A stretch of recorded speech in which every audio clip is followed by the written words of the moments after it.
thought you were a DC fanboy. You really love those terrible movies. I love terrible movies. In fact. No, let me just say something. Me too. I love bad movies. Dutch goes, yeah. He names off every terrible movie he's seen. It's all DC. And then he goes, yeah, I love DC. Whatever, at least I don't like Independence Day. Comment below.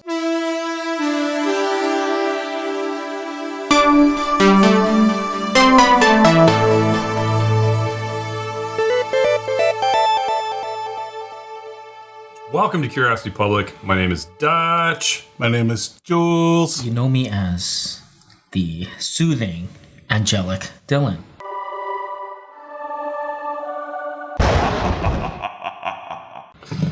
Rah. And welcome to a special event here on Curiosity Public, our 2023 year in review. Guys, it's been a whole nother year. We're like a few seconds away from the stroke of midnight. It's going to be 2024 soon, even though this video is probably going to come out in 2023. So obviously it's not really 2024 yet, but let's pretend for a second. And let's look back on the past year. And we're going to talk a little bit about our favorite drams that we've had over the past year, our favorite whiskeys and our favorite tequilas. And we're going to chat a little bit about it. And we want to hear from you guys, too, in the comments about what we picked and also what you guys have picked. So, 'cause I think we have some, we'll call it non-traditional choices. In other words, the community has specific bottles that they think are the whiskeys of the year. And we have our own. But those are like, it's like those competitions, right? Yeah. Pay to play, free bottles everywhere, Yeah, if you want to win this year, apparently you just have to have an oak bomb. Yeah. All right, so let's kick things off with our favorite bourbons of 2023. What was mine again? Oh, let me. Can I guess? Elijah Craig C923. No, you know what? We were really thinking about this. Be my pick. And we were kind of looking back on the year, and we didn't do a ton of reviews. No, there's a correction. We didn't do much. Any reviews? We didn't do much. We did a lot of other content, and we did do, some of our core reviews, but we didn't have a ton of huge standouts in the review. So I actually picked a bourbon that was, I believe it was like a fresh crack video that you and I did, and then we included it in a drink through, like a supplemental drink through that we did.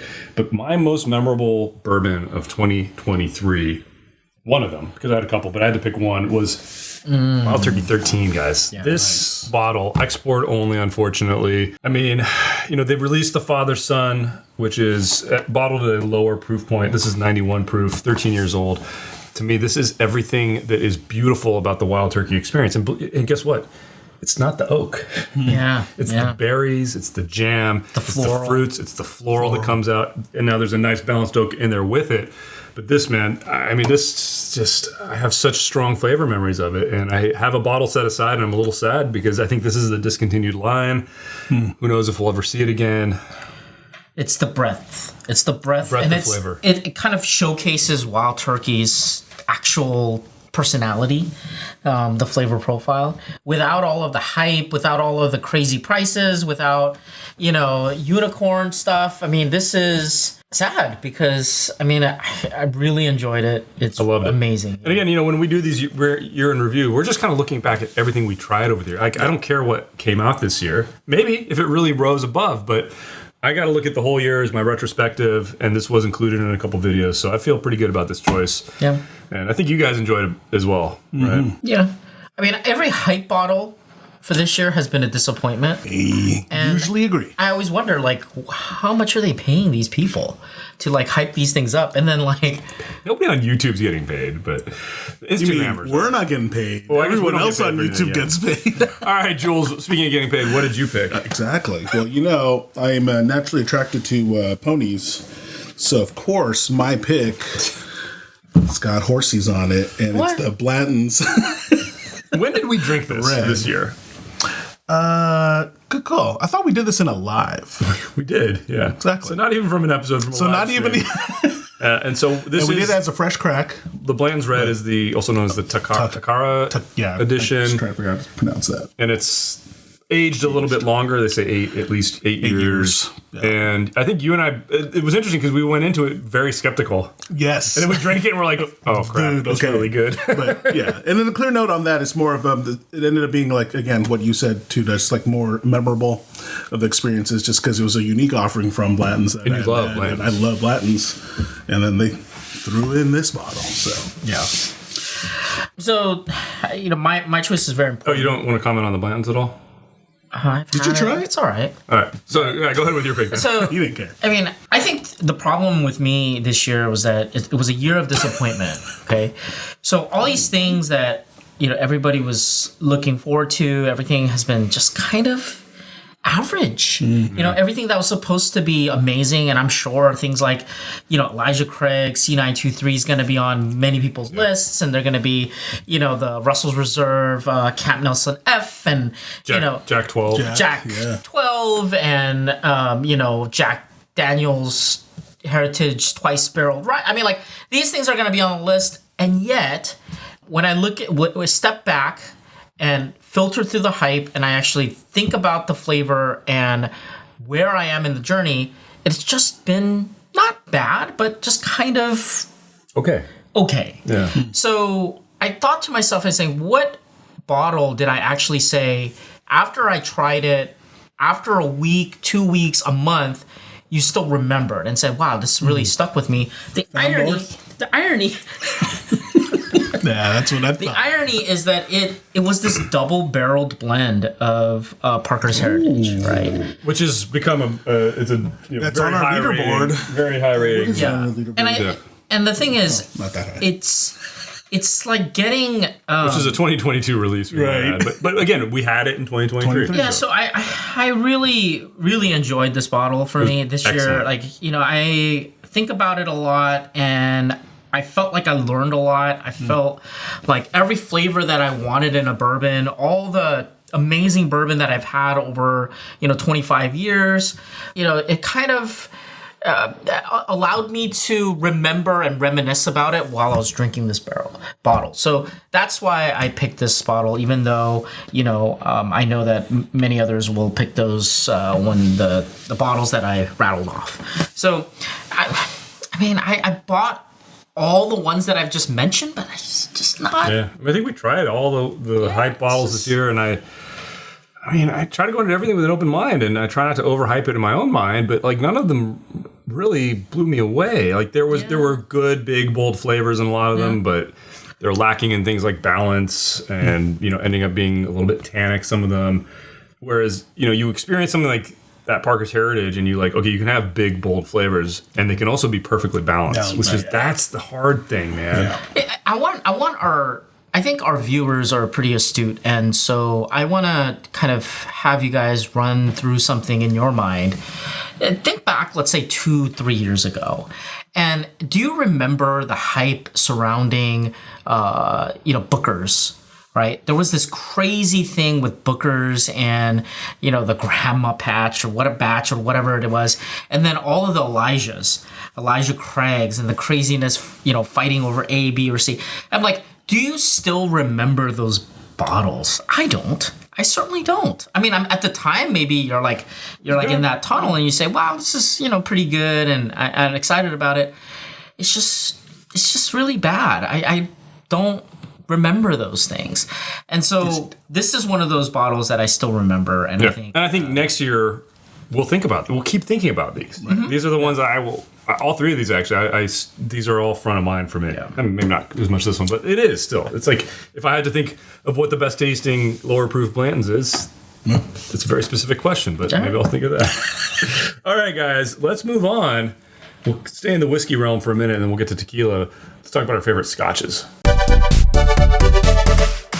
Favorite scotches 2023. Again, this was not a 2023 release for me. And I try to think of the 2023 releases that I had, and I did have some good ones. I did have some very good ones, but I happened to have this bottle for the first time in 2023, and if I have to think back of all the scotch I've had, besides Dylan's pick, because I know what his pick is going to be, that would be my other pick. Or no, Jules's, I think. I don't know. One of you guys picked it. But my pick... Actually, I didn't pick a scotch. Yeah, you did. So. It's right there. Oh, yes, I did. I was wondering where it was. It's right here. It's right there. No, it's this. So, Yeah. it's mine. Yeah. It was the one that was going to be my pick.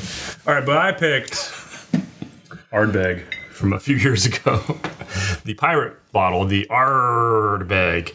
I had this for the first time. This is Dylan's bottle. I had it for the first time when we did our Ardbeg drink through this year. Did I just totally say that messed up? Yes. Yeah. Okay, when we had the Ardbeg drink through this year. And I just remember from that drink through, this was the highlight for me. This was the one where everything came together. This is the flavor profile that really kind of shook me at my core, and I will not forget. And I want to have another pour of it, and I keep thinking about it. It's weird, man. Yeah, I mean, this is like YouTube Rewind, right? Yeah, it is, Jurassic basically. Public, so it happened this year, and I feel totally fine saying fine. this is my favorite Scotch pour I had this year. it's cool. I had a lot of good Scotch pours this year. That is true. Joel. All right. So I have an entry that I think again we did in a live.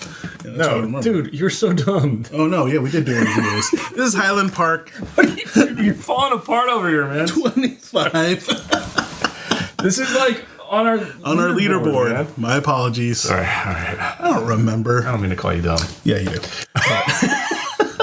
This is an amazing Scotch. This was seriously amazing. I mean, yeah, as a quick reminder to me, where did this land? Like third place on our leaderboard. For Scored a the year. 92, 92. guys. So unbelievable for Highland Park. And I love drinking Highland Park in general. But yeah, I mean, the 25 just made it all the more memorable. It's absolutely incredible. And I'm with you. I'm totally a Highland Park fanboy, which is like, in a weird way, it's why I'm so impressed that I liked this Ardbeg as much, because I like Ardbeg, but I don't like it as much as I like Highland Park in general. Another anecdote I'll tell about this, when you and I were at the London whiskey event, Whiskey Exchange whiskey event, we were like, man, we loved this so much. Like, let's use our special tokens and try the 30. Yeah. I think we both agreed that this Was not as impressed. Yeah, with the 30. Yeah. No, that's right. That's what it was.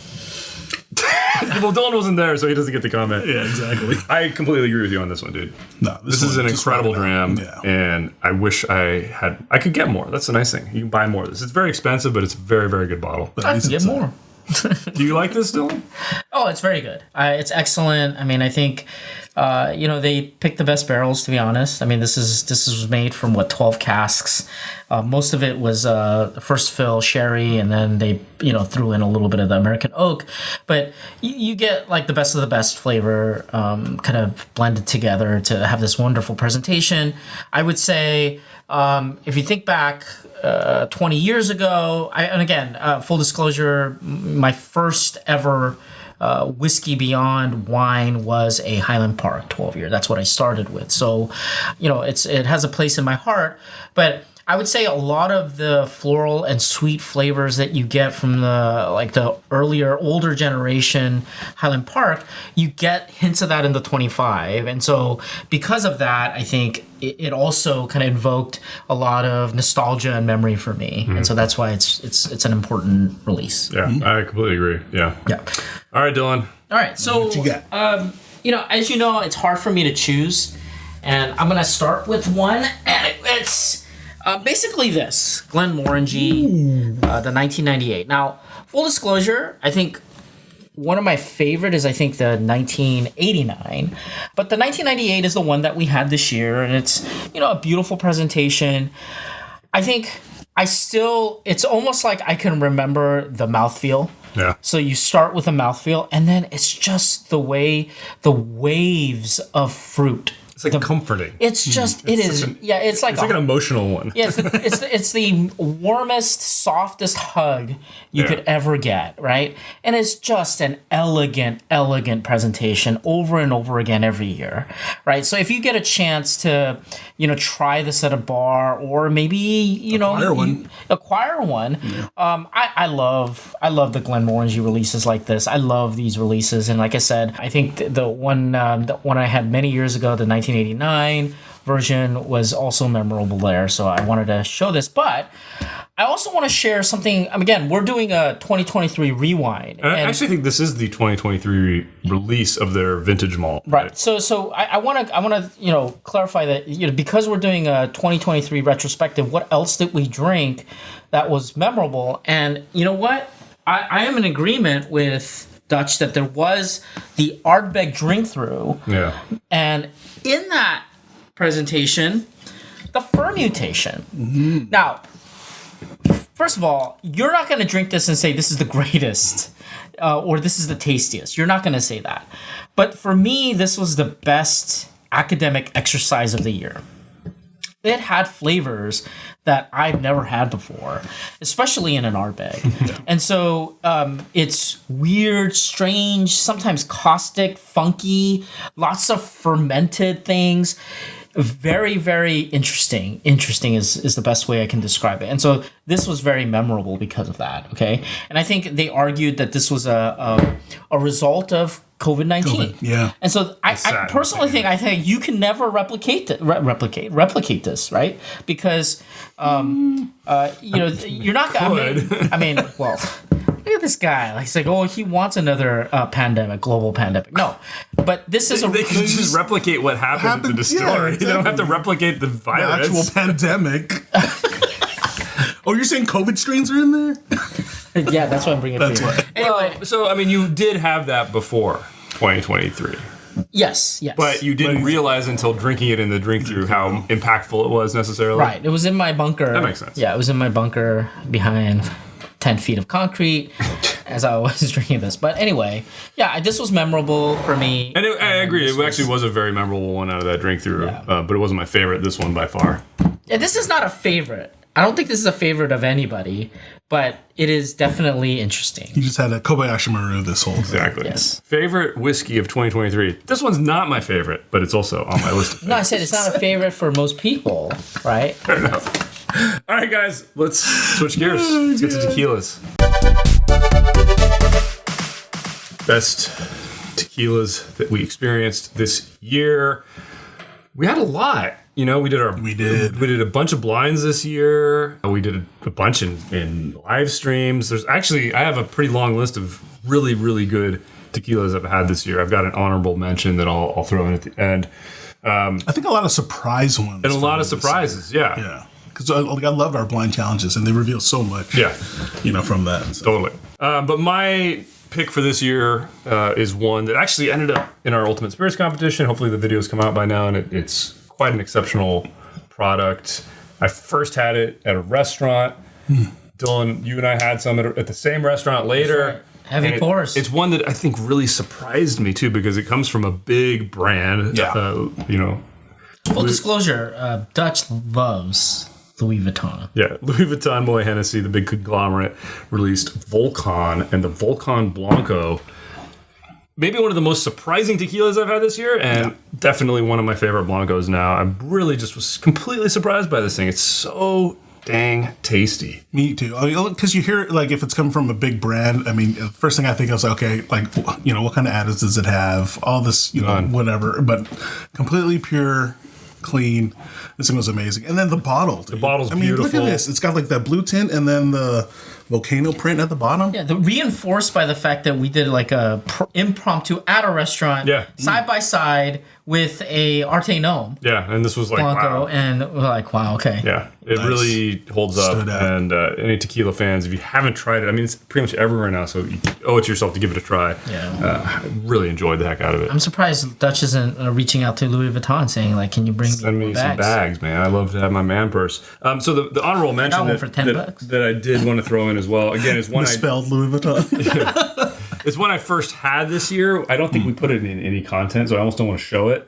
But I'll just give a quick teaser. I won't leave it on the table. It's the Atanasio. If you have not already had this brand, it's a little pricey, but man, their Añejo, fantastic. I mean, the whole lineup's good, but the Añejo's got a really, really interesting, unique flavor profile. It's excellent, excellent tequila. Jules. Very nice. So, speaking of bottle did you pick? Yeah, learning from our lives. Actually, this one's shout out to Tequila Hombre because he introduced us to batch Nueva Uno tequila, Añejo tequila during, I guess we did a blind challenge with him not too long ago. And yeah, this thing came out from that blind challenge as a memorable pour for me. It comes from the Partida family. Yeah, this was awesome. It was really good. Yeah. Where's the bottle? We don't have a bottle. No.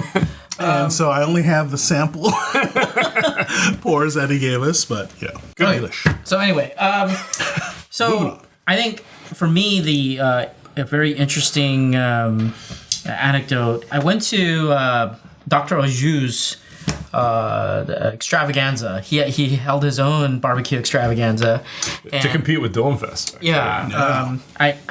Would you agree Dylan Fest won out still? I didn't actually go to Dr. Oju Fest. Each one had their pros and cons. They both featured a lot of pork, from what I heard. Okay, so, but anyway, and as I was running out, leaving his party, he goes, wait, we need to drink something. And he pulls out this. It's a 3, 4, y 5. Okay, so 3, 4, 5. It's an extra añejo. And he said, we got to drink this. And so he poured this and, we cheered and we salud and, we had it. And it was really memorable. And I thought it was just a party atmosphere that made it really memorable. The other issue is that this is very hard to ship. And a lot of, places don't want to ship it because it can break really easily. It doesn't matter how you... It's got the long, thin neck. Yeah, long, thin neck, yeah. So, in a package it. And then there's also the price, right? There's it's cost prohibitive because it's extremely expensive. And then most liquor stores will, they add secondary pricing to it. So, I was like, is this really, was that like a one-off where it was the environment that made it really great? And so we said, let's just get this because we can actually pick it up ourselves. And I gotta say, it didn't disappoint. I think it was fantastic. It was very, very, just really a great example of what tequila can do, and especially aged tequila.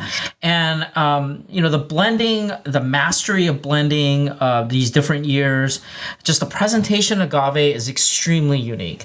Again, this is very expensive. It is a very beautiful bottle and it is an amazing presentation, but what's inside is what counts, and it is extremely memorable. And I'm thinking, why am I not running out and getting another bottle? It is expensive. Yeah, that might be why. That's why. Yeah. And it's one that it's the age, it's the barrel influence that really stands out, but also how that interacts with the natural, the agave core that's in there. It's just an exceptional dram. Right. An expensive one, but one I would tell people, look, if you're going to be dropping hundreds of dollars on a Clase Azul, you're really out of your mind when you could be buying this instead. And it's, I think, just as beautiful. It's a different kind of thing, but the glass is beautiful. Right. There's actually some glass work inside. It's kind of hard to see on camera. Oh, yeah, that's right. It's really beautiful.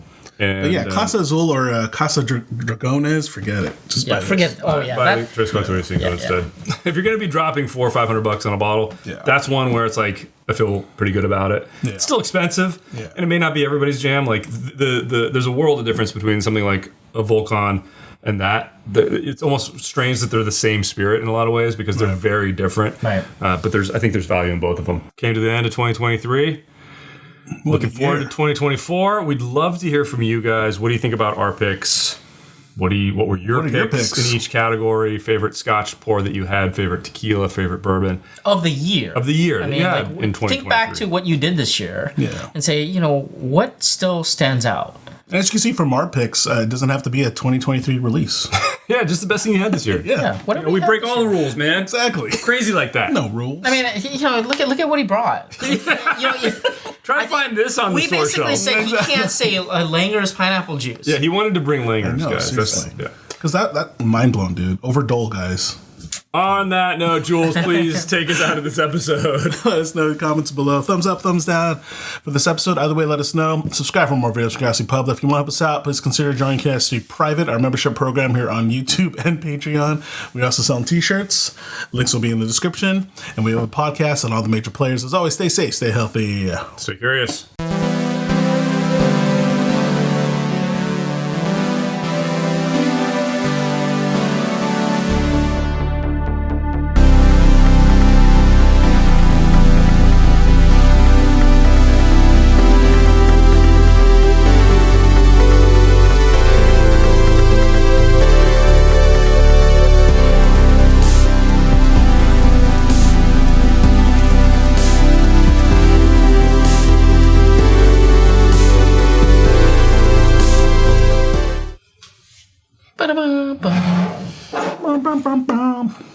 You actually saved some of yours, man. I think that was Dylan's. Oh yeah. Did you drink all of yours? I think mine was near the end, yeah. Oh, man. That is good. It's so much agave left on this. And then compared to this, it's probably like night and day, huh? Man. They're both really good.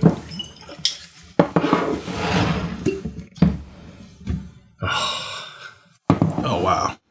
Smell this now. This wasn't the one that was in Mandalorian, right? What was the No, one in that's Mandalorian? Sincoro. Oh, okay.